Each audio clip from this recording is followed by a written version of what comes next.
Hey everybody, so I put out that pair of videos about miking up guitar cabs over the last few weeks, and I've been getting quite a few comments about my snare sound. So what's different? What's changed? How the hell did I get the snare sound on that Clayman tone demo?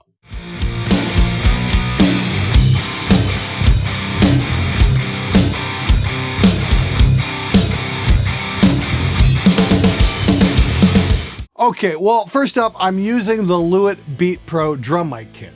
Simply put, it's awesome. I'm impressed with all the mics in the package, and the MTP 440DM might be better suited for snare drum versus the standard SM57. The other big difference is I'm compressing the snare on the way into the recorder. This idea came out of a conversation I was having in LA with Warren Hewitt from Produce Like a Pro and Ulrich Wild. Both those guys were very adamant about compressing the snare on the way in as opposed to compressing it in software. Now, I've only tried this technique once before, way back in 2004, and I didn't like the results I got. And here's the rub. If you're adding any effects on the way into your recorder, there's no undo button. If you mess up, you have to deal with the choice you made. So after doing who knows how many records over the last 13 years, I think I know what I'm after, and I've got a better idea of how to set up a compressor. So I've inserted the Empirical Labs distressor after the mic preamp and before the RME Fireface, and we got this wonderful explosive snare sound.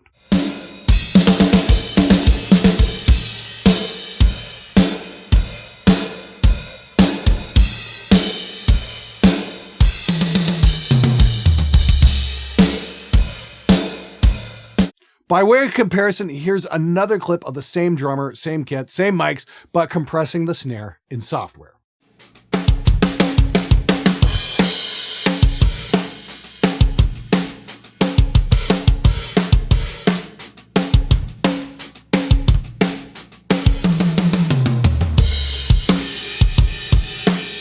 Granted, that's not with a distressor emulation, but I do think the principle has been demonstrated.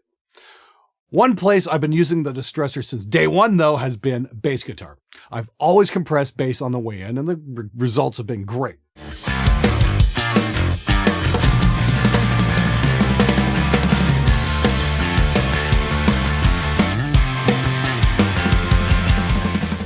Yeah, a dark glass and a distressor are seriously an awesome pair. Notice on that demo, we only used software compression on the snare. I've also got to note there have been a few times when I've forgot to engage the distressor on my monologue mic when doing an episode for YouTube. And I'll try to compress the mic in software, but quite frankly, it's never as good.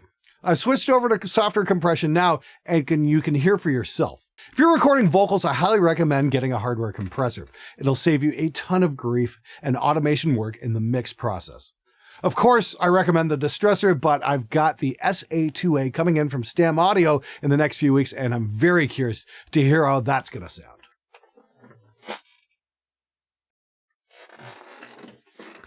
Okay, now we're back to the hardware distressor. In my opinion, it's a big enough shift in dynamics to notice the difference. I'm also getting into using the hardware compressors on the Focusrite Octoprix Dynamic for drum room mics. Just basically smash the hell out of them.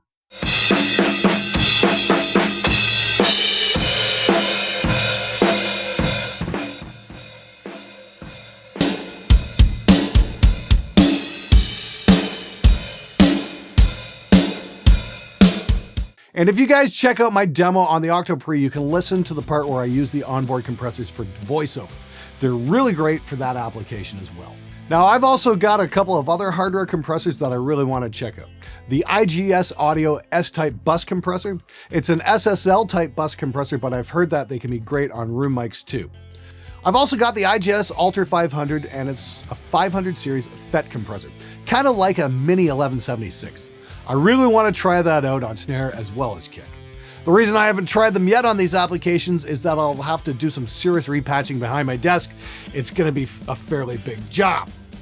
I also want to work in these incredible vintage Ward Beck channel strips, so I figure I'll have to rewire everything on the same day. Thankfully, I've got a week off from my day job, so I'll finally have some time. I've got an episode on Ward Beck coming up real soon. They've often been called the Canadian Neve, or you can think of Neve as the British Ward Beck. Seriously though, they're really freaking cool. In the meantime, I'm going to look at some other inexpensive hardware compressors and how they can be used in home recording setups. I think they do something cool, especially on the way into the recorder. Don't get me wrong, there are some awesome software compressors and they've definitely got their place, but I think I'll be recording my distressor on the Snare for the foreseeable future. Want to know why?